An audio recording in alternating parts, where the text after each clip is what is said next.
Welcome to episode 43 of the Chi-Town Shoot Wrestling Podcast. I'm Marcin, and joining me in the squared circle are Chris, David, and Andres. We're coming at you from the heart of the wrestling world, Chicago, Illinois, bringing you the latest news, hottest takes, and all things WWE and AEW. If you have questions or thoughts, send them over to chitownshootpodcast@gmail.com. And without further ado, gents, how's it going? We are recording right after Forbidden Door. I didn't get a chance to see it because I just drove back from a 4-hour drive from Indiana, spending some time home. at the in-laws' lake house for like a day and a half, just putzing around on the water, getting sunburnt on my thighs because I wore my Speedo, as I mentioned yesterday. I also got a Jello shot, like needle shot from a bachelorette party. The girl like walked over and said, "Hey, Speedo boy, I got something for you." And I was like, "Oh, cool, yeah, okay." Like could have been anything. It could have been Jello freaking shot. anthrax. Okay. I mean, she walked over with like with a syringe. I was like, some Fent. Yeah, some Fent. But I party. It was a Jello shot. Yeah, they party a little different there. You're lucky it was a Jello shot.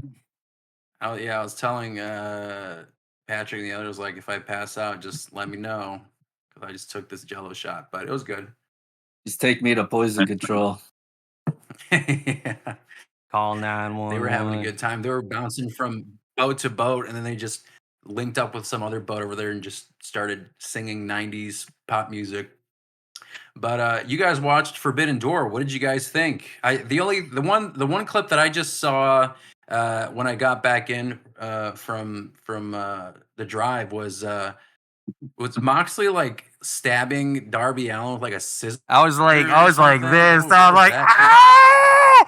that shit looked crazy. It was like a fork or something in his ear, because like it was a fork. Yeah, I want to say Darby must have done something during a spot where he must have like opened it first, because he was bleeding when he like landed or something, and he must have maybe tore like a hole in his ear or something, made like a pre-torn hole, made it bleed, and then he was tied up or taped up to a chair, and then Moxley, they got the hard cam digging into his ear with like a fork or whatever he had. Oh yeah, dinner. Lights out match, even though the lights were on. What made it a lights out match? Did they explain the rules before the match started? It's unsanctioned, and AEW has no legal tie to the match with if anything happens. So yeah, they signed the waiver in the jump zone. Yeah. Yeah. Were commentators still commentating, or was it just a mute match? Nah, they were. Oh, they still commentate. So they have some kind of involvement, but I guess if you're observing, it's not. It's more just they get rid of the logo, the danger. Yeah, set up the danger of it. But the Bucks came out. It's an old. What was the song they used? I guess it was their Boom first. Bop. Yeah. Wait, who? The Young Bucks. It was like their first like indie intro music, I guess. Really? And they walked out to that. And then there was another cool spot where one of the Bucks got like a bag, and like you assume it's like tax, and then they pour it. It's just a bunch of gummy bears onto the mat. Somebody in that production truck is out to get the Bucks. Yeah, apparently. Because that's all been like a running gag, like the theme song, the names on their what is it called? Chiron. Rod and Todd. So that wasn't a Simpsons wrestling meme page thing that actually happened. Yeah. Nice. That's good. Well, Chris, speaking of Collision, how did your stream go? Were you playing Tekken? Yeah, I was playing Tekken. It was lonely, but that's okay. Sometimes you gotta be a lone wolf. Views at this point. Inside of me, there are two wolves. No stream. Yeah. No, I mean it's just consistency. So look forward to more watch-alongs. Anybody wants to chime in? Maybe we'll just do like advertising. So after the podcast, now we'll post some stuff on social media so people know. Tune in. Give a time frame. Yeah, sounds like a plan to me. Well, speaking of AEW, our first story on the pod revolves around Fight Forever. And David, you kind of mentioned that you played Fight Forever. What did you think when it initially came out? Did you get it like before all the patches and the fixes, or Yeah, I got it day one. Play before you got it. Oh, you did get it day 2 one. days. What'd you think? 3 You played it days. for 2 days? 3 days. I liked it. Like, it was good. It was before all the I guess the bugs were there, but I didn't really play online. Like, I kind of played it just to see what the single player was like, and like the career mode was fine, but it was like it was like super old school. Like the cutscenes, you didn't get to bring your belt even if you're a champ. Like, you didn't bring the belt to the ring unless it was like a storyline like pay-per-view match. You wouldn't have your belt with you when you go into the ring. I had like 2 belts at one point and wasn't taking either to the ring, and now Mercedes gets to bring 9. Davey, 2 belts. Does she actually bring out all of her belts when in her matches? She bring all like 9 belts with her Tonight, yeah. at Forbidden Door, yeah. The Man, Knights of the the match card made it seem like everyone like basically retained, or the people you expected to win won. Basically, like there was no title change, was there? Tag team. Tag team. Oh, tag teams. Well, at least there was something different. Brodito. Well, congrats to them. So yes, Tony Khan this past week had a media call, and Fight Forever was a subject that was delved into. And I think it was the summer of 2023, and this that AEW, in conjunction with Ukes and THQ Nordic, released AEW Fight Forever. And the idea of there being another AEW console game was brought up to Tony Khan during the media call that was before Forbidden Door. Tony Khan stated that he does not know when a new game will be made, but he intends for it to be better than Fight Forever. And I'll read the paragraph, but the gist is it's basically what a Tony Khan response is. And I think when you hear the word Tony, or when you hear Tony Khan response, you know what I'm talking about. But I'll say it anyway. So this is what he says. So I love pro wrestling, and I'll be the first to say I'm not the biggest expert in the world on video gaming, and I like to play games, but I'm not the expert. And there are great experts in the world about it. And I try to take insight and advice from people in AEW and people around the developers. And absolutely, we learned a lot in the making of the game, and could take that in the future. I really believe to make the next game much better, and learn from the experiences of doing that. But I also think that we're having a great year with our wrestling and our TV, our pay-per-views, and doing all kinds of great things that are core competencies. And it's a great thought. I'm not sure what the future would hold. I do think eventually there will be further AEW forays into gaming, different kinds of games, mobile games, different concepts, different platforms. I can't say for sure what they'll all be because, again, like I said, I'll never claim to be the world's biggest expert on video gaming. But I like it, and I know it's a huge part of a lot of our fans' lives. It's really important to a lot of our fans, and I'm trying to learn from that feedback. So essentially, it's kind of a nothing burger. But I did want to, I guess, use this as a segment to like delve into what an ideal sequel to an AEW game should look like.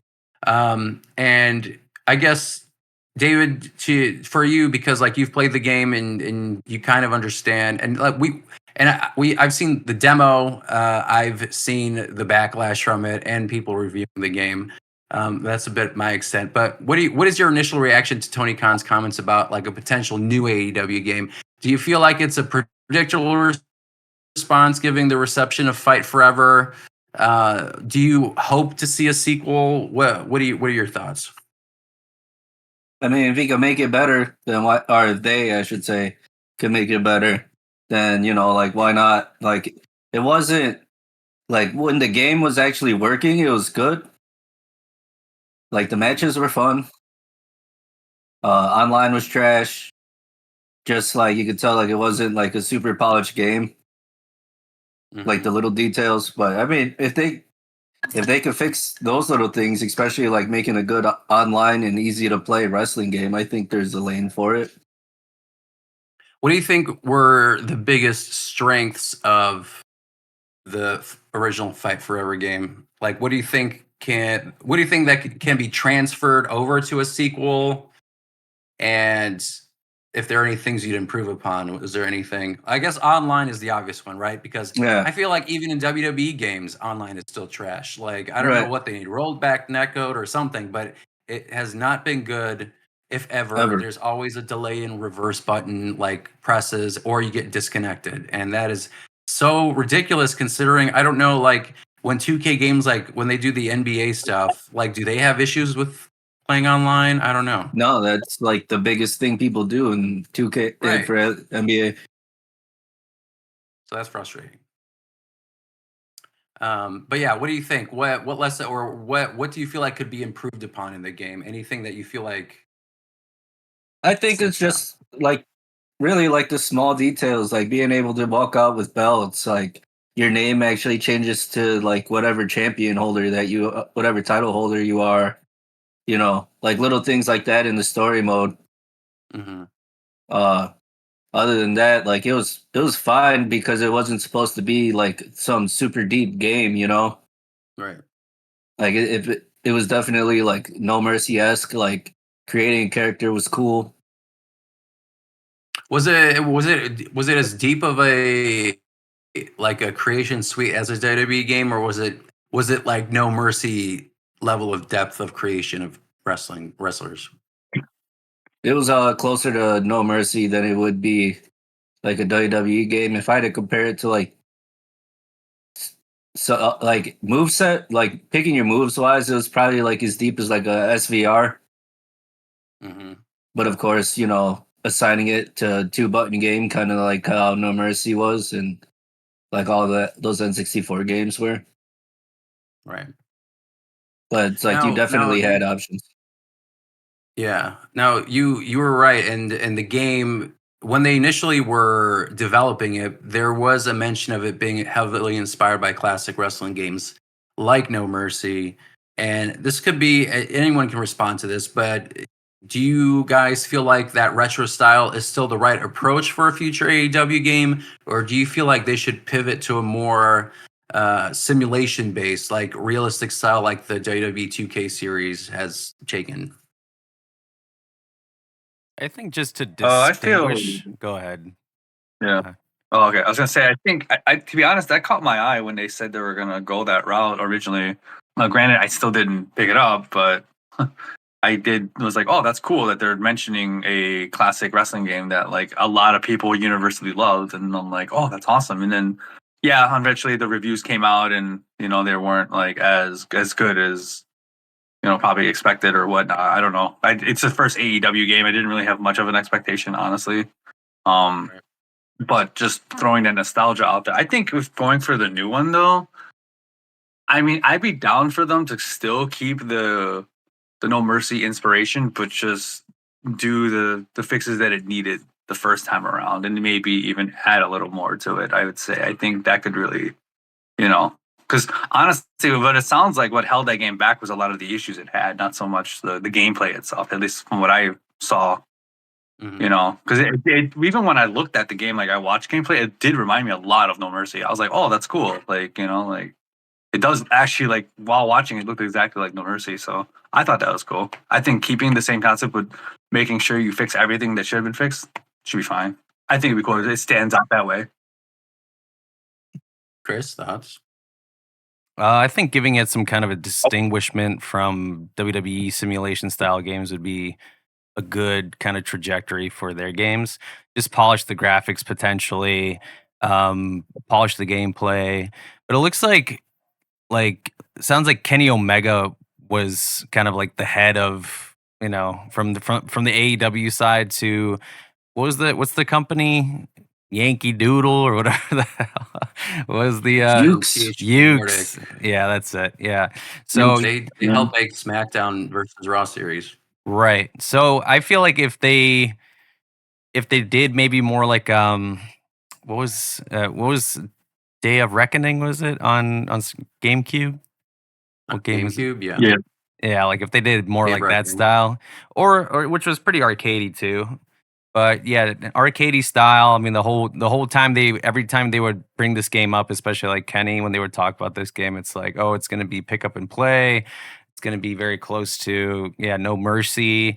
But yeah, just better customization, some better quality of life, and if they really want to stand out, honestly, if they just fix the online play, like they're already gonna, I feel like, win the wrestling game market. You know what I mean? Like that's all they got to do. Online's so bad even in WWE. I didn't know WWE had still had the online issue because I remember them having issues back at like in 2014, 2015. Like it was bad. I was just like, how is this possible? And to hear that still doing it, that's ridiculous. It's been that way since even like SVR. Yeah, that's so bad. And somehow we made it work, but yeah, but basically like when I'd be playing like SmackDown versus Raw, like your online play would just have to be different from your offline play. Like I would just train myself to reverse 3 seconds early, like hit the button early because it's not being you have to account for the lag. So like I enjoyed it, but yeah, but that just sucks, you know. And I mean, it's been like, oh my god, it's been like 20 years, and these like a wrestling game, like a WWE game, still can't figure out their freaking online. Like it's mind blowing. Like they're private matches. What's that? Yeah, they are. You're right. You're right. Private matches, I think, can work. But like me and Chris, for example, we were trying to do the ambulance match. We were trying to stream online with, I think it was 2K24. Yeah, it was 2K24, and still laggy. Like it was still lagging. I did not understand why that was happening. So that was a pain. but yes, I hope like for AEW's sake, you know, make online fun. Like maybe come up with some like unique ideas or concepts for like an online verse. I feel like that'd be a cool thing. I think separating your identity and not imitating a simulation is the right course of action. Making it more arcade style, and yeah, like just stick to that concept. Basically, just perfect it and make it look nicer. But yeah, I think that's the right course of action for the next Fight Forever game. Honestly, like maybe they could even go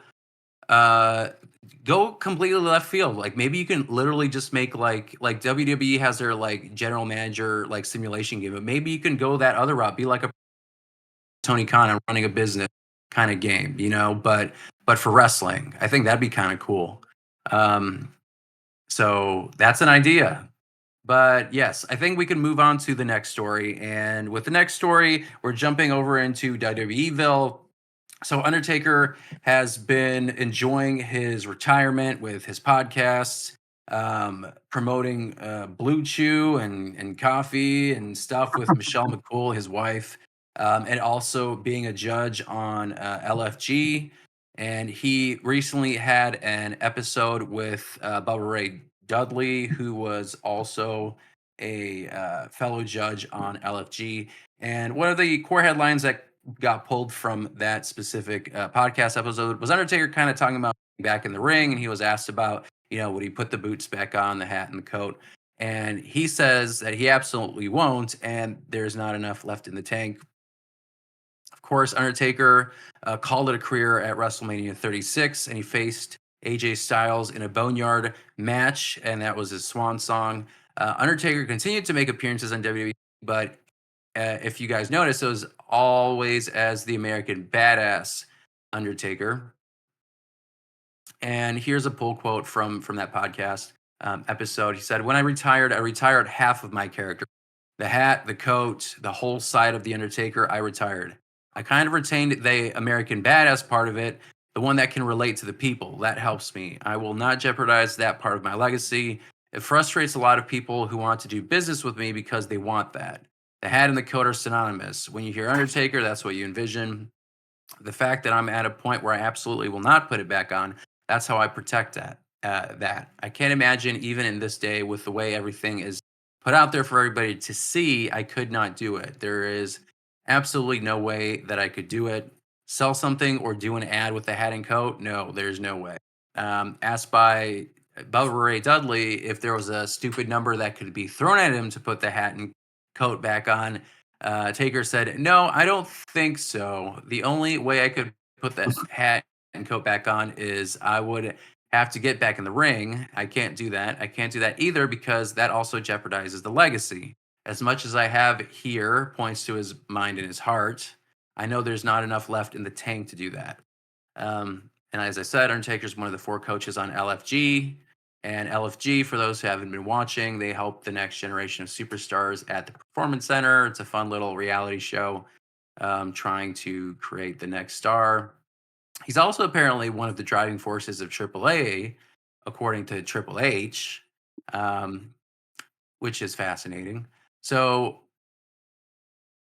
I'm curious, and I guess I'll pass it over to Andres. What do you think? What is the significance of Undertaker making that distinction between the Undertaker with the hat and the coat, and then the American Badass? Do you think these are two as? Do you think the two are as separate as he says it is, or do you think there's a strong connection between them for fans? I think they're two distinctly different. Because there was like a repackaged character, like 'cause when he started doing that, he had a completely different like look, music. He's wrestling in snake pants, jeans. Where he's not like the Deadman concept, but I mean, like, yeah, he's still the same person, but like, and it's funny when he would come out and he would switch between them for like that year or whatever. I definitely say they're two different concepts of characters, and I'm kind of surprised that he said that like he's done with the character. I mean, sure, it makes sense. The time has passed, and he doesn't feel like he can even get in the ring anymore. I remembered back to his Hall of Fame speech. He actually put it on, didn't he? Or he just put the hat on, and then before he left the ring, he was like, he's like, never say never. So I was kind of like, oh, maybe there will be, he'll be like that guy that like comes back for WrestleMania and does like those matches. So I was kind of like holding out that he would do another like the classic Undertaker at some point. But I guess not, going forward no more. But no, I would say between fans, it's just the distinction is different. They're two different. It's kind of hard to say like, two different because they are two different characters. But like I don't know, like we all know him as the Undertaker still. Right. Still and they carries still the call same. him the Undertaker, Yeah, even they still when call he him. was American Badass. I mean, they called him Big Evil and all that kind of stuff, but they still called him the Undertaker. I don't think they said Mark Calloway when he showed up in a coat and a motorcycle. Yeah. So for me personally, I think I understand what he means by that because there's that supernatural part, and then this American Badass just is basically him with like the Undertaker moveset. So to that degree, sure, I guess it's two separate people, but I think most people would agree that it's still like Mark Calloway, it's still one and the same. It's Mark Calloway coming back for a match or a choke slam at WrestleMania 40 or showing up at NXT and messing with I don't know Ethan Page or somebody like that. Like he's made appearances since then, and like you said, to his point, he's done it as the American Badass Undertaker. He's the in case of emergency ratings pop. Yeah, exactly. In case of going up against an AEW show or something, bring them all out. Bring out Cena. Bring out Undertaker. Bring them out. Randy Orton. Yeah, Randy Orton. David, why do you think he feels so strongly about protecting the legacy of the head and the coat? What do you think of that specific character with like the original Undertaker? What do you think makes it so sacred that he won't even use it for an advertisement? And I think an advertisement, I think that kind of speaks for itself. But what do you think? I think it has a lot to do with like from watching the last ride. It's like he wasn't happy with his last couple matches. And I think it has a little bit to do with that. I think he also like retires it because I think that's like his like really old school, true to the game type of thing to do. Because Like he cared about that gimmick so much. Like he didn't do media in it. Like he never did. Like I mean, he did media, but you know, like you wouldn't see Prime Undertaker in a commercial or anything like you would see The Rock or somebody else. Ric Flair. Right. And I think I just think it has a lot to do with that because it's like, you know, if you throw it back to the 70s or 80s, it's like, why is the dead guy selling me a car? Yeah, or mattress. I feel like I always go back to the mattress example, but I just think it'd be funny to see Undertaker in a hat and coat. Right. Talking about the Tempur-Pedic number. What's your sleep number? So you can rest in peace. Damn, I'd buy a Tempur-Pedic. If I saw that advertisement, I'd be like, man, sold, man. Sign me up. Give me that pay now for later, like everything else or whatever. Paying for or whatever. Paying for my burger. Yeah, Afterpay. Yeah. So Chris, he said that he won't jeopardize that part of his legacy. What do you think would be the biggest risk to that legacy if he were to put the hat and coat back on? Do you think it's a physical risk, a creative risk, or do you think it's something else entirely? I mean, if we're talking like wrestling and there's physical risk, it's like, you know, do you go the way of Ric Flair? And like, I'm sure as far as the character itself, it's seen in a certain light to a lot of like fans, including himself, obviously, how he sees the character as this, you know, he rode off into the sunset. It was like a perfect ending or whatever. So it just doesn't make sense to bring that version back, and then you know it's a tarnishment of his legacy, I imagine. Yeah, I mean, I feel like maybe the one example that he was also in as a match was that Crown Jewel tag team match between DX and the Brothers of Destruction. Right. And that was, you know, Shawn Michaels technically coming out of retirement to do this match that the Saudis probably paid him a crap ton of money. And he was like, you know what? Yeah, I could put the boots back on. You know, I think, you know what? That's what happened. Yeah. Honestly, I think if the money is right, I bet you he would do something. They're like, here's $1 billion. Like, I mean, does he say like, do you say no to that? I mean, that's He's like, that's nah. Yeah, nah, he's like, where's my fucking coat and hat? Yeah, let's get that shit on. Where's my He's like, give me a second. It's in the Michelle, car. give me your fucking eyeliner. I got this shit. Let's go. $1 billion. Yeah, I think, yeah, exactly. Like he says, I don't think so, but I bet you if they dropped like 1 billion stacks in front of him, he'd be like, huh, interesting. Sack of I just found out. Who am I facing? You want me to face Yokozuna? You got it. Let's do it. We'll make it happen. So, yes, I don't know, and I think he would do it. A 10-second squash. Yeah, exactly. Like $1 billion for like a 10-second appearance. Easiest billion he ever made, baby. Jesus. 10-second appearance, 20-minute walk down the ramp, and that's like a 20-minute match. So, you know, a technicality. To your point, the Saudi Arabia match with DX, like I know all of those guys felt really bad. Like after it was over, like they all felt like that was really bad.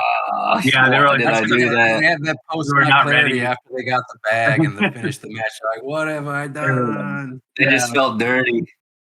They're like handing him the sack of money. At that point, I think he kind of goes back to that. He's like, I don't want to keep doing stuff like that. That's just not good, you know. Like, I don't want to tarnish his character any further, you know. Yeah. So So I guess I said $1 billion, but do you think there's a stupid number of money that could change his mind? Right there. Is it like something below $1 billion? I feel like there's got to be. You could do half $1 billion. What about even like a quarter of $1 billion? Million? Like $250 million? You don't think he'd do it? Like, come on now. Right. How much? I feel like a salary for him. Probably like, wasn't he making like probably like 20 million, something like that a year? I feel like at that point, he must have been making a decent amount of money being in that company for like 30 years. And I'm also adding in like residuals from like merchandise and that kind of stuff, like not just his salary. So yeah, I think there's a number, but who knows? And I don't know if the Saudis or whoever would want to fork over that money. Maybe they all move past it and they just want to focus on the future. But hey, I mean, Goldberg had a retirement match, but we just had Goldberg come back for one final retirement match. Cut his speech off. Now, what's that? I forgot that even happened, to be honest. Cut his speech off. Oh yeah, exactly. That kind of sucked because he was doing this whole speech, and yeah, that wasn't great the way that ended. So the Boneyard match was his last, and given his comments, do you feel like that was the perfect ending to his in-ring career, or what do you think? What did that match do for his legacy, David, that a traditional match could not have done? What did you think of the Boneyard match? I thought it was cool. I like it was a cinematic match. It was literally the world shut down. Right. I think I don't think it would have went that way if the world would have shut down. Yeah, if there was a crowd, I doubt it. I don't think they'd go that route. Yeah, and I'm guessing he's just happy it was AJ. Right. I thought it was good. Like it was entertaining. It was cool because like at the very end he hopped on a bike and rode off. So I was like, oh, okay, see you, dude. Yeah, I mean, I watched it. Obviously, not. I watched it when it was like 2022 or 23, whatever it was. I was like trying to like review what I missed. Like big major matches, like Bray Wyatt, Cena, like because that was also kind of a cinematic match, right? Yeah. Yeah, that was that same Mania. Yeah, exactly. So I guess they were just getting really creative with that one, but I think it was interesting. I think, of course, like in his heart of how probably would have wanted like an actual match with like 70,000 people watching him, but I think it's a cool way to go, and especially like looking at his actual like wrestling matches that he did like a little before that, like just even looking like about like Brock Lesnar, like WrestleMania 30, right? Like he was already pretty beat up like around then, like got concussed. He was basically going through the motions there. Yeah, I mean, like he was already basically beat up and more than halfway out the door. So I think hiding the shortcomings because of how he moves and his age and stuff, I think that a cinematic match like that made him look pretty damn good.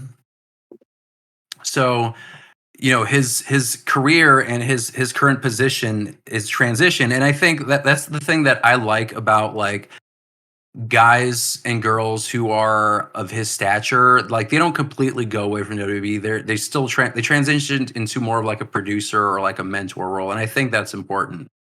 And in the article, they mentioned that he's the driving force of WWE's developmental system and a coach on WWE LFG.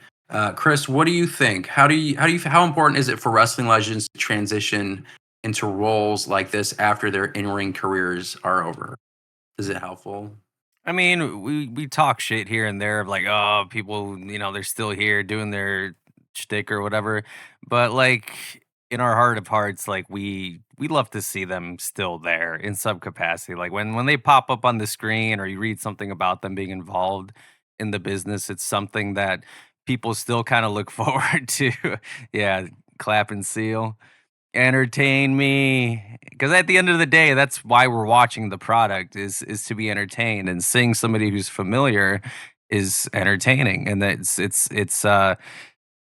hitting a specific chord, I guess, when you see Undertaker in some capacity showing up on NXT or in some other capacity or whichever legend. So yeah, I mean it's good for them to kind of continue, also to just show newer fans who these characters are, Mm-hmm. It's cool to see them come back, but be in a different like spotlight, like doing something different, being more real, I guess, not so much as in character. So Yeah, Mhm. we do like seeing our legends come back. Maybe not so much promoting a beer, but actually helping the younger talent. Yeah. I mean, they could promote a beer on the side, of course, but I think Mhm. and like I do like they're the ones that you really enjoy and I enjoy listening to the Undertaker's podcast. I do the same thing for, Stephanie McMahon's podcast. I occasionally pop into the one with Bubba Ray Dudley because I like watching him have conversations with Mark Henry. Not so much Dave LaGreca, but at least hearing their insights. Uh, I think is fun. Like just watching their career, just like growing up with somebody and then just following them. And like I think that's just kind of part of like the journey and the transition to the later half of your career. Um, and I guess for the Undertaker transitioning into this kind of role, David, what do you think the Undertaker's biggest contribution is to the next generation of superstars? Do you feel like it's his in-ring knowledge, his understanding of like a character, like big picture, like what is a character or something else? What do you think? What do you think it I is? think I think it's just like the overall psychology, like even in outside the ring. Like he's seen wrestling go from like barnyard whatever in the back to like an actual business. Right. He's dealt with like literally all the horror story egomaniacs on the list of horror story egomaniacs. He had a great career without ever having to like stoop down to any of that stuff. Right. And I think that's like where he really comes in because like you always hear about him like talking to the big guys and telling them how to be big guys and things like that, or even like he was always somebody that Triple H went to even when they were still both like active in the locker room. Right. Like Like even like yeah, when Triple H was up and coming, like they Undertaker was like a locker room leader then too, yeah, like Survivor Series, '97. right, right. And it's just Chris, a bunch of yeah, go stuff ahead. like that. I think Yeah, he just is like a very important like quality of life piece. yeah, Where it's like, and then imagine being like a 22-year-old kid who's watched wrestling their entire life, and then it's like, oh shit, Undertaker told me to knock off my shenanigans. right, I think I should exactly. knock off my shenanigans. I mean, And yeah, he's part of the good. fixtures in that company. You know what I mean? Like you'd never see Undertaker in like AEW or any other Right, promotion exactly. necessarily. Like he's like in the DNA of what that company is. So including Shawn Mhm. Yeah, Michaels. like him, Shawn Michaels, Triple H, John Cena for sure. Um, Hogan? Well, no, not Hogan. Nah, Hogan he hopped was the he around. was the main guy that left that. He's like, I'm Yeah, you're WCW. right. I'm buying in, baby.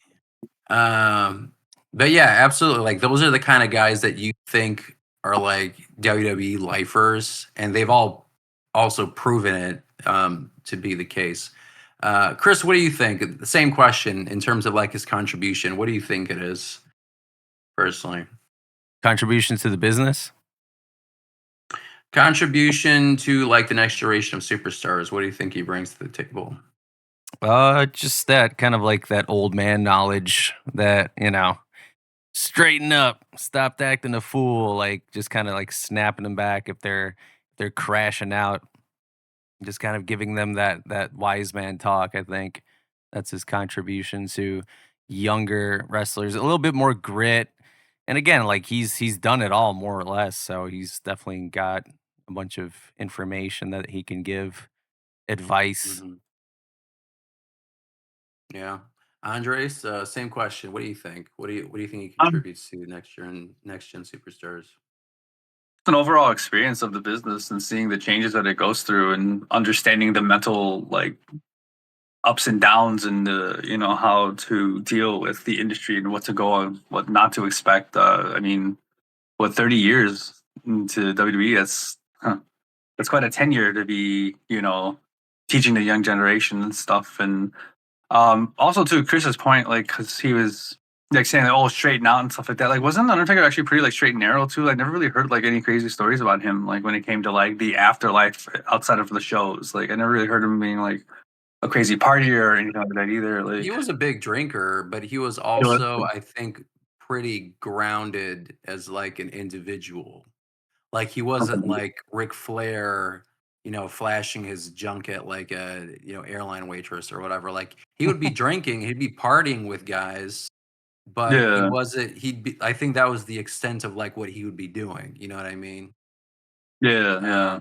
He wasn't like Shawn Michaels trashing a hotel or Randy Orton doing that. You know what I mean? So he would do Fighting some that. sailors. Yeah. So he partied with the boys. I think Triple H, out of all of them, was probably the most like Boy Scout kind of person. Like I don't even know if he was drinking. He was like the so like student of the game for real for Triple H. But yeah, Undertaker. I think as a wrestler and as like a human being, I think his understanding of like character and honestly, like it's kind of fascinating because we're now in a world where like his version of kayfabe and keeping that alive has, I guess I don't want to say it's gone away because we've talked about this before. I think it's evolved, and the curtain has definitely been shown more than like when he first started, when he debuted in like 1992. Um, but or 91, I think it was. But yeah, I think still like the concept of the character still is important, even if it is in this new generation of stars in 2025. I think his knowledge can be still very helpful for people. I mean, and also just like life experience, like being on the road, like offering advice for people like that, just like general, like common sense stuff that you would want to probably pick his brain for, like things you don't even think about, like traveling, producing, being there on time, in-ring psychology, that kind of stuff. Of course, he has like his, old man yell at clouds comment, like when he was talking about like, some of these people don't like sit in the back and like watch like every match or whatever, like they're doing TikToks or whatever in the back. Like for me personally, I think that's an old man yelling at clouds kind of thing, because I feel like if they had social media in the 90s, they would all probably be doing that kind of stuff. And again, if social media was in the 90s, then our current version of wrestling would have started earlier, as in when they were wrestling. And again, this is all hypothetical, but I think he is, and I think he also kind of acknowledges that. He just says it's different. So he understands that. And, you're not going to change someone because that's just how he grew up and that's how he wrestled. So that's my only kind of sticking point there. But he's a huge fountain of knowledge, and I think he's one of the best who ever laced up a pair of boots. Honestly, um, speaking of one of the greatest of all time, our main segment for the podcast, for this episode of the podcast, is John Mother effin' Cena and his retirement tour. And I wanted to kind of like basically dedicate this to like take a step back and analyze it. Like he Oh, only shit. has, I think, 10 dates left. Nice. Woo, look at that one. That one's awesome. I think he only has, as of Right this next to recording, Hogan. 10 dates left. By the time he hits Chicago, he's going to have 8 dates left. And actually, I think Chicago will be his last SmackDown ever, which should be interesting. Because I think the rest of his appearances, I think that it's like Raw and then PLEs. And then apparently that's it. I mean, who knows? Who knows? Like he made that comment about like getting a fire reignited, and he had one of the best matches of his career, especially at least in the past decade. I'll say that, with Cody Rhodes at SummerSlam, really put on a clinic there. But this is all about John Cena and his retirement tour, look back at his legacy, and we know now that it's now public that John Cena's final match is scheduled for December 13th on a special Saturday night's main event, which, woo, at least Peacock will be useful for something in December. David, what are your thoughts on him officially having a definitive end date? Does this make his retirement tour feel more meaningful or less so? I think so, especially if he sticks to it, which it seems like he's going to. Yeah. Yeah, because like if he's saying like, "Hey, this is it," I think it's like he's gone the like the musician slash like band route. Right. I mean, he could be Kiss, or he could be, I The don't know, Stones. Elton John or the Stone. Like he could be the Stones or Kiss, and by Could be that, Sabbath. for those who don't know, or he could be Sabbath because I mean, well, did Sabbath have multiple last tours too? Because I feel like he did a tour with Black Sabbath before this one. I think he. That was supposed to be the last one. I think with Sabbath, yeah.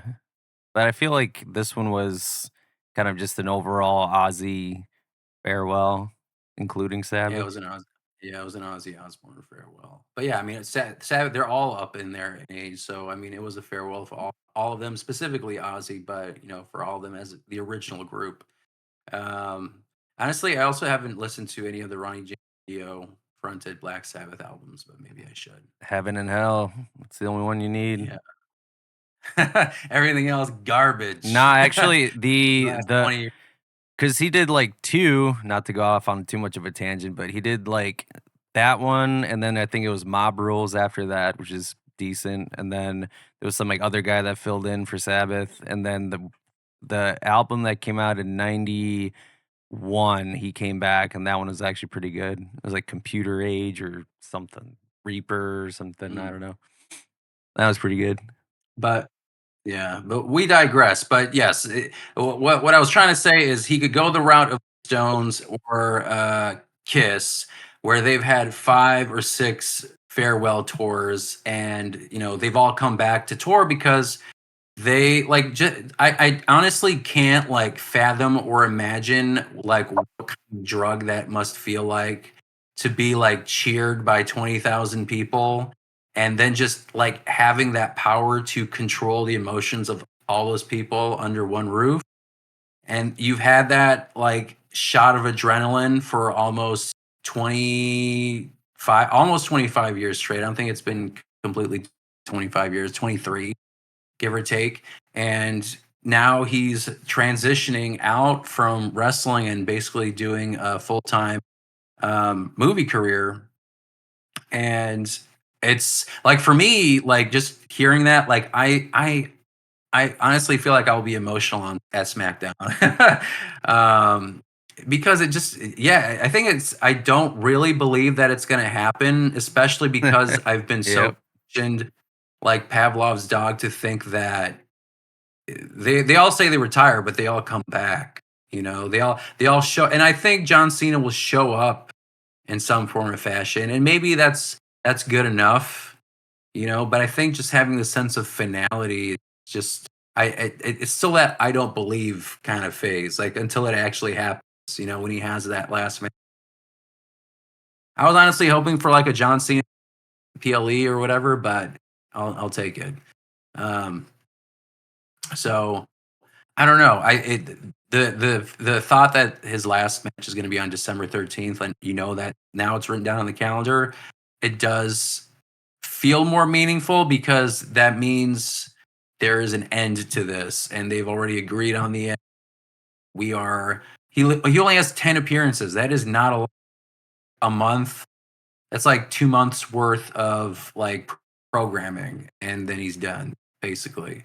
Now, I guess, Andres, so a final opponent for this specific show hasn't been confirmed, but if you, Google it, if you read the news and see like, read web forums, that kind of stuff, rumors say, they mention people like The Rock, they talk about Cody Rhodes, Gunther, Seth Rollins. Who do you think is the best choice for his last match and why? Ooh. I don't know. It's kind of a hard question to answer. Part of me wouldn't mind. I mean, I don't know. Maybe it's kind of a weird answer, but I guess I kind of wouldn't mind if it CM Punk. I guess a little bit in a way. Because they did have a pretty good rival, I would say, for a while, and they haven't wrestled just yet, right? Or are they going to?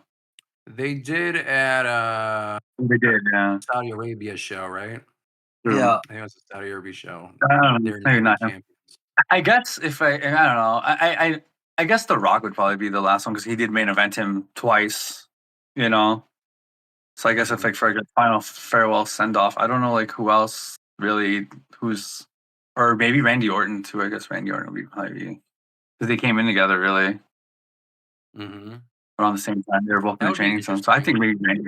Yeah, I'd say Randy actually. No, Randy Orton would be my pick personally because they both are pretty obviously still actively wrestling, and I think they could both put on a really good show. And I think obviously it'd be more symbolic for him because he's one of the last guys still there from that era too. So yeah, I definitely go with Randy. Actually, not about it. Is it so Cena, Orton? Is there anybody left from that era? Lesnar was there too. Oh, Lesnar.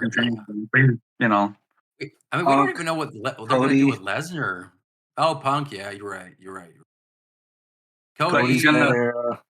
Cody. Yeah, you know what? Cody actually did show up like a year after CM Punk officially debuted. So I guess technically he is kind of that era because he showed up in like 2007 in his Legend of Zelda tights.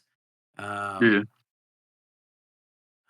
But I don't know if it'd be Cody Rhodes because I feel like the SummerSlam match seemed pretty final for a Cody Cena match. Like it felt like I'm passing the torch. He said something nice. Cody cried, and then that was it. I don't think he's going to be wrestling Cody Rhodes again. No, I think it's either going to be Orton or The Rock. Personally, I don't know. For some reason, I can see The Rock being involved because The Rock was there when he turned heel.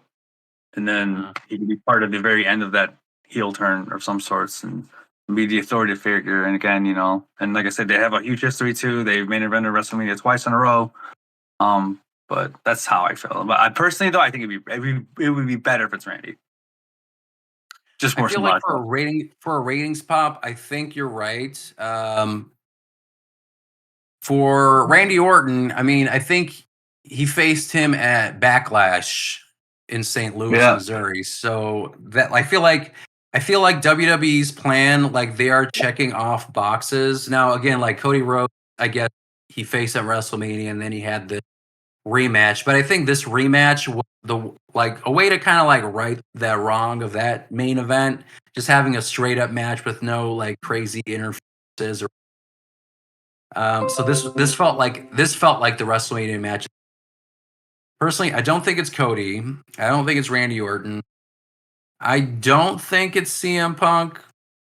I feel like it has to be somebody that he can put over, or if there was somebody in his Rolodex of past feuds that he hasn't faced yet on the tour, that maybe it would be. And that's why I kind of joked around Jericho posted to you guys because his contract is technically up in December. And December 13th, I feel like you could probably finish the contract around and be like, all right, well, you can finish your. Then he could have his match with Cena. And the reason I said Chris Jericho was because they also had a pretty damn good feud. Like they had the one in John Cena basically kind of like semi-retired Jericho because he went off to do his Fozzy thing for like 2 years. Had his match, got him fired or whatever. Was it by Bischoff, I think? Picked him up, sacked him out, and then came back 2 years later. And then he had the best match feud of his career with Shawn Michaels. But for me, Chris Jericho would be interesting. And I think then Chris Jericho would be having his own tour. I feel like he's kind of walking down his career too. So yeah, Chris Jericho would be interesting. I think Seth Rollins would be interesting because now that John Cena is a face, there are only so many people that I feel like he can go up against, and Gunther is also one of those people that I think would be a great match. So one of those two. Well, David, what do you think? Who do you think should John Cena wrestle at his last match? Rollins or Roman? Oh yeah, I didn't think about Roman. Yeah, I'm trying to think like Roman, like I mean they wrestled before, right? But I feel like their feud. Their feuds are always short. Like Yeah, it's always like a match here and then a match there. Like they never they never stood in front of each other for like a full program. right, exactly. So I think that'd be interesting because I also don't know what Roman Reigns does. I mean, I guess he could just keep feuding with people within the bloodline verse, but I feel like a John Cena match and whatever the last 2 months of build up, I think that'd be interesting for him and his character after his Shula Fala match with Bronson Reed. Shula follow on a pole. Yeah, Shula Fala on a pole match. That's probably what they're going to announce on Raw. Chris, what do you think? Who should he face in his last match? Ric Flair. Woo! I'm the GOAT, yeah, that's motherfucker. Yeah, Nah. right. That'd be a No, train that'd be wreck. terrible. No, I mean, but I feel it does have to be That'd some be kind of elder abuse. yeah. He don't care. He wants that. Rick, I mean, I think it needs to be a marquee, name. So Rock is the name I think of first because it would be a perfect circle back to the initial heel turn and that whole thing. So they could tie that in somehow, like in some kind of smart way. I don't know how they're gonna do that, but That's that true. that would be my first. If not Rock, then it would have to be somebody he's putting over. But like, it can't be Cody because he already kind of did that. So cementing Roman potentially, or just left field and throw Stone Cold in there for some reason and have the crowd go home happy. Just thinking that because the who's who of that locker room is going to be involved in that match. Everyone's going to be jumping in. It's going to be good guys versus bad, and then the last good guy that actually can make the equalizing change would be Stone Cold, and then The Cena Big would win. Show. Oh God, Triple H. Yeah. Or Edge. Give me Edge. When's Adam Copeland's Nah, contract that ain't finish happening. Yeah, but I honestly think like the logic, John Cena is like the framing of his interviews and the way he's said this is always like he's always been the guy like you tell me, go ahead and do it. So I think even for his retirement match, like even if they were like, you know what, you can pick where I think with this he'll still be like, no, you tell me who I should wrestle. And probably for Triple H, it'd be like, okay, I want you to put somebody over. And I feel like it would have to be someone, in the younger generation, unless they do want The Rock to like pop a rating or something like that. I don't know. But I feel like it's got to be like a Seth Rollins or a Gunther or, man, I don't even know who else like would need Dominic. LA Knight. Dominic, yeah. LA Knight, yeah, you're right. I wasn't thinking about them. I almost think Seth doesn't really need it though. I mean, it'd be good, but I don't know. Yeah, I don't think Seth needs it either, but I feel like that wasn't really a big feud that Cena had either. Yeah. And I feel like, they could be Was it Shields when they debuted? Was that Cena they put through the table? I can't remember. Because I was there. I just can't remember who they. Cena feuded with the Shield. He did. But I'm saying when they debuted, though, because I was there in Indiana. I saw the show. They grabbed someone, they put them through the announcer's table, and that was their first ever appearance. But I can't remember who they put through the table. Survivor Series. That's who, Ryback? Oh, maybe it was Ryback, actually. He was there. I mean, I know NXT, the Nexus, I think they beat him up when they debuted, but I don't remember. I mean, I saw the Shield debut too. I do not remember. Yeah, I don't remember either. Yeah. But I think Seth Rollins would be good, especially like I said, like I feel like that was,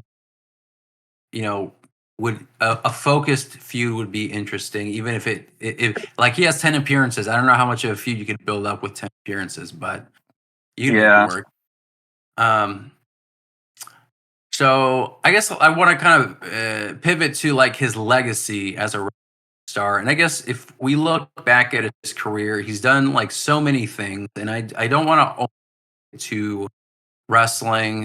You can talk about he had the hustle, loyalty, respect mantra. He worked with, I mean, the Make a Wish Foundation. I think his biggest impacts just purely on like a human being level, like the amount of kids that he just saw in the hospital or just made wishes. I mean, that was that's on the level of like Mother Teresa or Jesus. Like I feel like John Cena like just did so much good outside of the ring, and probably like so many things that he probably doesn't even like put on a newspaper or whatever. Like he's done so much outside of the ring. I guess, David, what do you think is John Cena's like single greatest contribution to WWE and pro wrestling as a whole? If you had to put a name on it. Keeping it up while it was down. Yep. Yeah. That's a good one. Keeping it up while it was down. It wasn't down because of him. Mm-hmm. Even though a lot of people try to say that. Yep. That is very true. Chris, what do you think? Yeah, it was definitely going to be a similar answer, but because like that was kind of the painful era as far as like the rest of the card and that kind of stuff. So just keeping the company afloat on some levels, merch, he was selling stuff. He was making money for this company in a, arguably not a great time period for a while. And then, they found their stride, and then New Gen got a chance because they didn't necessarily need him anymore. Mm-hmm. Andres, what do you think? You've watched him for a while. What do you think is his greatest contribution to WWE and pro wrestling as a whole, if we want to go beyond WWE? I would say him being the character that he was and never really repackaging, really. I mean, he kind of had stayed like consistent, like he's never needed to really change anything. His gimmick, his wrestling style has been the exact same. Because when I got back into wrestling, it was back like around 2010. So he's already been there. He was already like the man, basically. Mm-hmm. So I would say, holding WWE afloat and keeping it going. I mean, that's that whole era, man. And even when I got back into wrestling and I was trying to recognize who are these new people here? They're like everyone I was watching growing up are pretty much gone and just making appearances now. Like, and then Cena would just constantly win straight years of just winning, and with that spinner belt, Cena wins, LOL. Yeah, that was a whole meme, the whole thing. Yeah. Yeah. No, he helped keep WWE afloat and stuff, and they never really needed to do too much with him, honestly. And like he still sold like crazy. He was the number one selling merch of everything, and yeah. I would definitely say him holding everything down, basically, and saving WWE, I would say, throughout process of the years. They had other great guys, obviously. They did, but I'll leave a. If you like really, yeah, go ahead, Chris. I was just gonna say I'll leave a corny comment and just he was the hero a lot of kids needed, that superhero kind of character that the kids who are essentially now 20-something-year-olds now probably looked up to a lot. You know what I mean? So he was that Hogan kind of character. So which brought this young generation through to the current, to watch the product. So took them to the promised land, so to speak. I'm curious, like how many people who watched Cena during that era are like still watching. I think that'd be kind of interesting because it gets hotter, but I feel like when there's a bigger audience, it doesn't the same audience, and then there's just more people stacked on top of it. Sometimes it's just like new eyeballs, and then they just start watching it. Maybe just in like 4 years. Like I'm curious about like the ones like you said, the kids who like they were like 6 or 7 in like 2000 or 7, and then basically watched through that era, are still watching, and now they're basically saying that guy that to basically retiring. I'll say yes. I will say like everything that you guys mentioned. I think the Make a Wish thing was outside of the ring his biggest contribution. I think as a character, if you objectively like looked at the roster, I mean, he was always in the main event in some form or fashion from 2005 to 2017. No, I feel like 2016, 15, because I feel like 15, 16, he was there. But again, I feel like it was uh, less, and then it got progressively less as the years went on. And there was a period where basically they just didn't need him as much anymore. But I mean, he held the company together for like a decade, 15 years at least, being on top, and that's also unprecedented. I mean, I just think about like I'm even thinking like Hulk Hogan or people like that. Like they were on top, but like Hogan's run in the WWF was like his peak was 87 through 91 or 2. I mean, like that's like what 4 or 5 years, and Cena did it for almost 15 years. I mean, that's crazy. Right. Cena was a or like Yeah. even like Stone Cold. Stone Cold's peak was really like 2 years. 2 years, like just that's crazy. Yeah. Like that blows my mind. Also, even The Rock too. Like he left for movies. Like he'd make occasional appearances, but like I feel like his official in ring, an actual match, like ended in like what 2000, and then it was live via satellite. Came back, and then he came back to like feud with John Cena. That was like his return, saying he's back home or whatever. And then he disappeared for 9 more years. Right, exactly. So like John Cena also, like if you put him up against Hulk Hogan, Steve Austin, The Rock, like his peak, his like run, his reign, like selling merchandise and stuff, that lasted much longer than any of those, and that's impressive. I mean, it could also again be uh the like the Rock. I don't know if I want to blame the roster for this. I feel like it's got to also be creative. But I mean, like he was basically the main event. Like the championship belts and feuds seem to always revolve around him in some form or fashion. If he didn't have it for a couple of months because Triple H or Randy or Batista or somebody had it, he wasn't too far behind being in that main scene, you know? So yeah, he kept it afloat. And he was the face of the company for over a decade.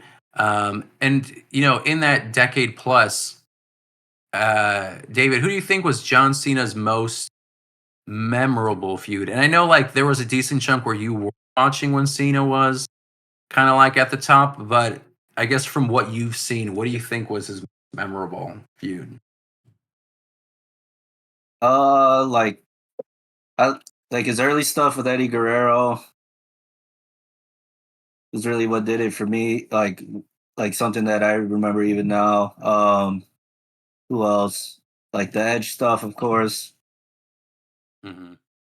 Uh, Orton, Punk, Brock, AJ Styles in the later end. Oh yeah. Yeah, stuff with AJ Styles was really good. I think that's where like I was like, okay, like the Cena sucks stuff isn't all that true. Like I didn't think it for most of it, but then like the greatest of all time talk, maybe it came like too early for me, Mm-hmm. and or I was just turning into an old man before my own eyes. And but like the AJ Styles stuff, like his US title open challenge, I think what I'll probably say Edge. Damn, that was my answer. Nah. Like Yeah. because like I remember like little chunks everywhere. I don't think Punk needed them as much as like that Money in the Bank moment was. Mhm. Like, it didn't stay. They didn't keep having matches the way that like a Shawn and Brett or Taker Austin or and stuff like that. Like they didn't need each other. They didn't, but I think because CM Punk's match, and like just that the what was born out of it. I think it was only possible to have that feud with Cena because he was that definition of like face of the company versus voice of the voiceless, and that was that kind of like that whole era kind of stuff where they were like shoving you Cena and other people that you don't necessarily like Ryback or Skip Sheffield down your throat. Yep. And yeah, so like that, like I think, like for me, I think I agree with you. Like if we're thinking overall feud, like the CM Punk, like that match, the build up to Money in the Bank was great. Now, would I call it a feud? I don't know because, like you said, it was that specific, but like an Edge kind of like lasted for like a couple of years on and off. And I would even say like I think I'd throw in The Rock there because I feel like that Rock Cena thing was just so like fascinating and heated. It was I think that's one of his best because of it was actual legit like personal issues with each other, and that all for a more fascinating feud in my opinion because real life bleeds into their promo work. And I mean they were even doing it while they were cutting promos on each other, commenting on him having the script written on his wrist, the Rock having a script written on his wrist. Just it was just a fun like 2 or 3 years. I think that for me that'd probably be one of the best feuds that John Cena had. Chris, what did you say? You said you were going to say Edge. Do you still agree with that? You can't see me. Yeah, I did like the Rock stuff just because there's just a lot of fun stuff he was saying that you just love to just repeat the day after the random chats or whatever. Like a lot of memorable stuff from there. But Edge was like the feud when we came back to watching wrestling that was just so prominent, and Edge was this cerebral bad chicken guy. shit heel kind of character, right? Like you just loved to kind of hate him. And then with Vicky Guerrero, Ultimate opportunist, rated R superstar thing, like that all started with I think with Cena. So yeah, I think that one to me is probably the most memorable. But yeah, if I had to pick a favorite, I probably would say Rock. Like the Rock feud when he came back, Team Bring It and all that stuff. That was pretty fun. Yeah. I don't know where my Chicago like Rock shirt went because I think that was when he showed up and did a promo with Cena. It's probably too small for me now, but yeah, it was a good time. Crop top. Andres, Andres, what do you think? Best memorable feud. One of the ones I did thoroughly enjoy was some of his work with Triple H too. Not gonna lie, because I'm a Triple H fan myself. I did enjoy that rivalry, but overall, the best, probably like everyone else, The Rock. Honestly, The Rock's also another favorite of mine, and they took personal jabs at each other. And I definitely did not want a Rock and Cena main event for a third time at WrestleMania, but for two, I was okay with two, but twice in a lifetime. Yeah, twice in a lifetime. Yeah, I was shocked. I'm like, damn, again? I'm like, oh man, I know the internet was not happy about that. Gotta get his money back. Yeah. See, now they could do the third time in a lifetime. He could. I mean, at this point, it doesn't matter. Yeah. So, yes, I agree with that. I think, I mean, also his earlier feuds. I mean, he had JVL and Chris Jericho and that kind of stuff. I think those were good, but I think like the prominent ones we kind of brushed on Randy Orton, but that was a pretty big feud that he had with him. Like that was like that was why they had the nostalgia match at Backlash because like they had this very long storied history with each other. And it was also good, but I do agree with you. I think Edge was interesting. I think The Rock was the most impactful, that just kind of left an impression on me. And the CM Punk, like leading up to the Money in the Bank stuff, everything after that was a little so. Like the execution just great. But yeah, I mean, Cena had a 16 world championships, and then he became a 17-time world champion, and now he broke basically Ric Flair's record. Do you feel? And now that he's retiring, he'll always be remembered as the guy who broke Ric Flair's record. Do you feel like if that didn't happen, do you think like would that have changed anything like in his legacy? Do you think that adds something to his? It definitely adds to it. I mean, it's definitely a big exclamation mark at the end of his career.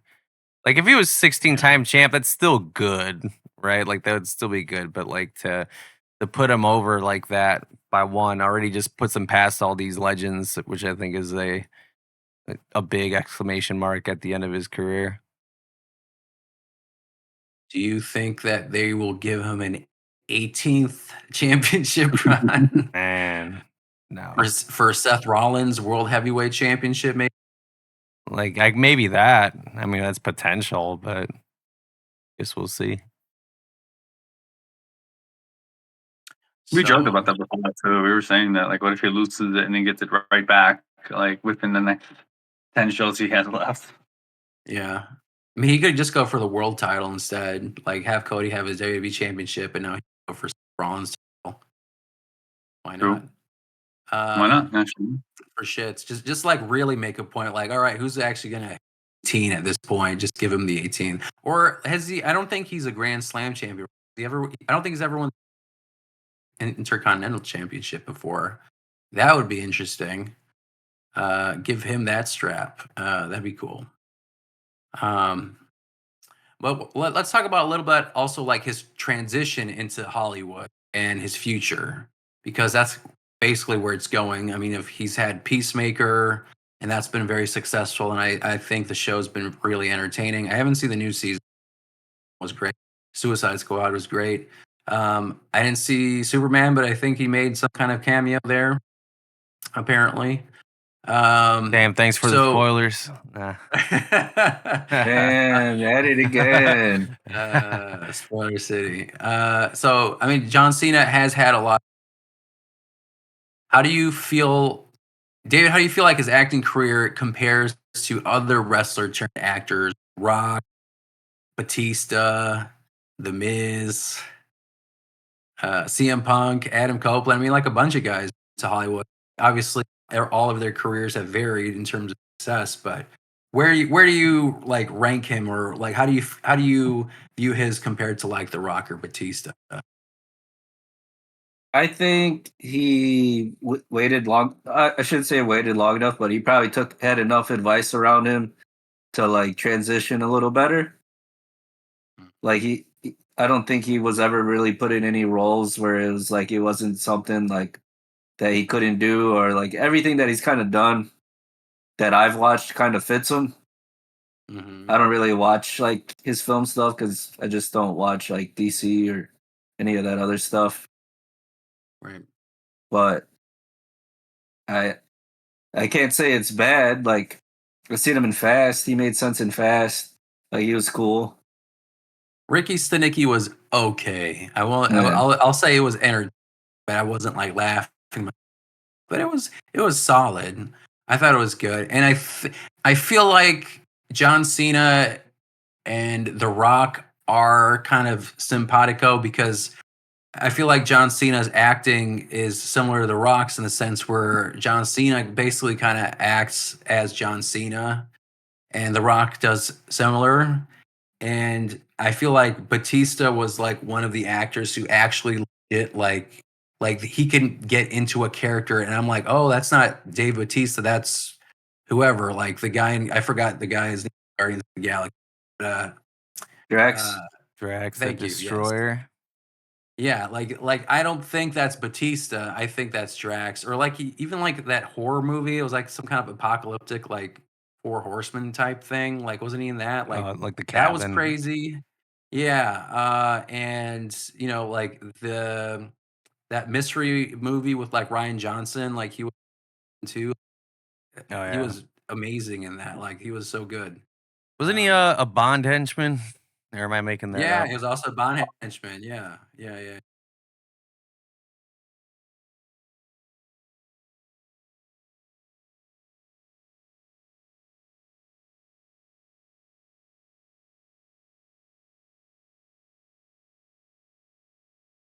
makes movies, that feature John Cena, which is fine. Like Cena with Peacemaker, because I think that's still entertaining as hell. But yeah, Chris, what do you think? How do you feel like his acting compares to like other wrestlers or actors? I'd say he's less one note than The Rock is. I think The Rock is definitely more of a one note kind of character, and I think as he starts to leave WWE, and he's leaned out a little bit. He's still like a big guy, but he's not The Rock size. Getting bigger at age, Yeah, at that age. bigger at 50 something. And Yeah. then How do you do it? The Rock has a very specific look to him. I mean, yeah, a little bit of help with the juice. Some chicken and rice. Yeah, just chicken, broccoli, and rice. Hard work, brother. Yeah, no. I think John Cena potentially can have more varying roles, but yeah, Rock feels very. But man, like Walking Tall is probably my favorite Rock movie. I would say if I'm gonna, but that's when he was like a smaller guy. You know what I mean? Like he was like normal Rock when he started to do blockbusters every year. Yeah, Tooth Fairy. Yeah, I would say Maui. he's under. I would say he's under Batista as far as like wrestling, actors, Hollywood actors, I What should about say. Triple H and the Chaperone? Oh man, Blade as vampire. Chaperone? Oh, Yeah. Wasn't it on Chaperone? Wasn't it on WWE Network? Didn't we watch it? Maybe. I don't remember. It was on Netflix too. Must have been in a coma. Same with Knucklehead.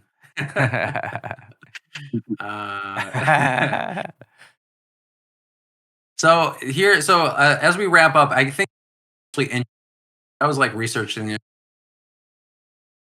Apparently, in an interview, John Cena said that WWE gets a cut of everything John Cena earns.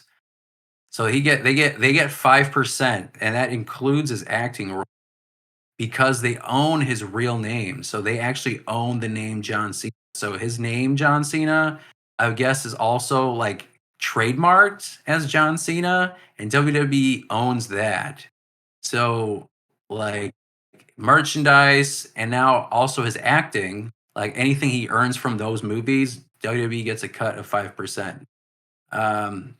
And John Cena in that interview said that he thinks it's a fair deal because basically like they like helped create him, catapult him into like this superstardom. So he feels like it's fair, and he feels like it's actually a little too generous. That was only 5% that they get from his earnings. So I don't know. What do you think about of that? Like Andres, that WWE gets a cut of 5% thing.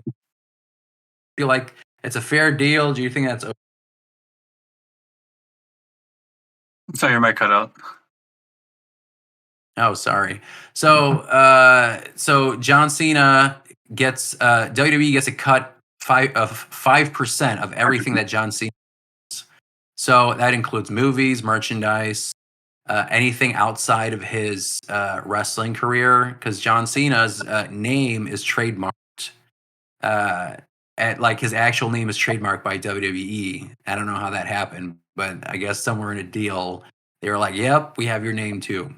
And they get 5% of all of his earnings. So, what do you think? Do you think that's a fair deal, or do you think that's over the? I mean, what 5% of how much he actually makes, and he makes a lot. So, I don't know. I guess it's fine. I mean, I think everyone's fair with it. I guess too. I mean, obviously he agreed to it. I'm sure. And you said that he had mentioned that's where he got his big start, anyways. So right, so he's probably content with it too, right? Yeah. When you mentioned that. So Yeah, I mean, he's fine with it. Yeah. So I guess if everyone's all fine with it, it's all fair game. John Cena's still going to continue doing new things and stuff like that, and venturing out from. I mean, who knows from acting where else he's going to go? But no, I think that's a fair deal. David, what do you think? Beyond wrestling and acting, what do you think is next for John Cena? His last match in December.